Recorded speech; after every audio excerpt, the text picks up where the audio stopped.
Hey, we get a moment with Jimmy Kleinsasser, former Minnesota Viking, and now a coach with West Tonka, boys basketball. Talk to me about your season. Well, we've had a really good group of kids, great group of parents. Just work their butts off, and we hopefully kind of guide them in the right direction. So we've been super proud of them and the way they've handled themselves, and couldn't be happier. Nice. You'll also be coaching some football, and you have in the past. Yeah. Tell me what's that like for you? Well, I grew up and I had unbelievable coaches. I had my high school coaches were just phenomenal. Like I always say to people, if you were to look in the dictionary, high school football coach, high school basketball coach, high school track coach, you'd see my coach's pictures in there. And what I strive for is I want to be just a little bit of what they gave me and give it to these boys. And I think that it's such a huge part of my life, and I want it to be a part of their lives, and I want them to take the things that I learned and kind of maybe them take it on and then keep passing that on. Well, the one thing, I think as you come from the pro ranks, great college program, and then you go to youth and start coaching, to me it's always been about competitive maturity as a coach, and how to get involved and how to manage yourself, and how is it that you address that, and how do you, how challenging can that be for you? Well, it can be a challenge because you really have to check your own competitiveness, like so many times, and keep your place in check on what you're supposed to be and what you're supposed to do. Because we're all human, and we want to win things and we want to do this and that. And my whole life I've been programmed to win. So it is tough. But when you look at the kids and you want them to act as a certain person.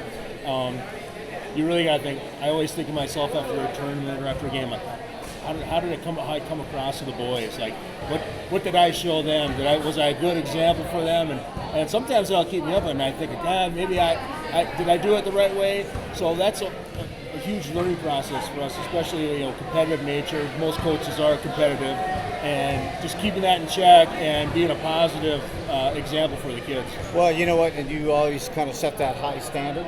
Again, as a Viking, so on the field, but also coaching-wise.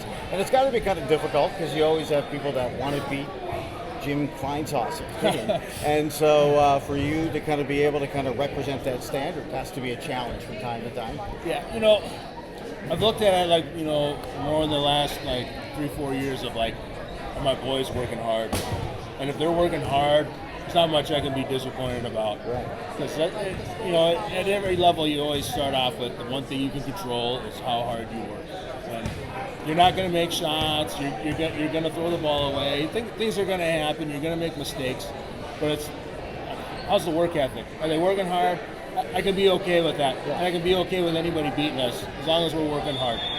Talk to me, if you have just a moment more on what's your favorite memory, say, as a Minnesota Viking, or a moment that really stick in your mind? Well, the NFC Championship games they would be a part of were pretty cool. Wish we would have had better outcomes, but that's life. But probably my biggest thing is just the relationships with the people. Dennis Ryan, Aaron Newman in the equipment room, Eric Sugarman, Nate Steer, those guys, a bunch of guys that were in the training room, and all my teammates throughout the years. Being in that locker room and just going to battle with each other and relying on each other and learning so much from each other. One last question. Favorite moment from this basketball season here from coaching? One that stick in your mind? Wow. I think our boys, we took a tough loss against a really, really good Grand Rapids team, and we came back and answered the bell in the third place game. And I just thought that was kind of a maturity moment for them, where they responded to a tough loss, and they had some high expectations, but they came back and dug deep and got it done. Hey, thanks for this moment. Appreciate Jim Kleinsasser time. It's been a pleasure watching you as a pro and also as a coach of youth basketball and football. Thanks for joining us. Thank you. Appreciate it.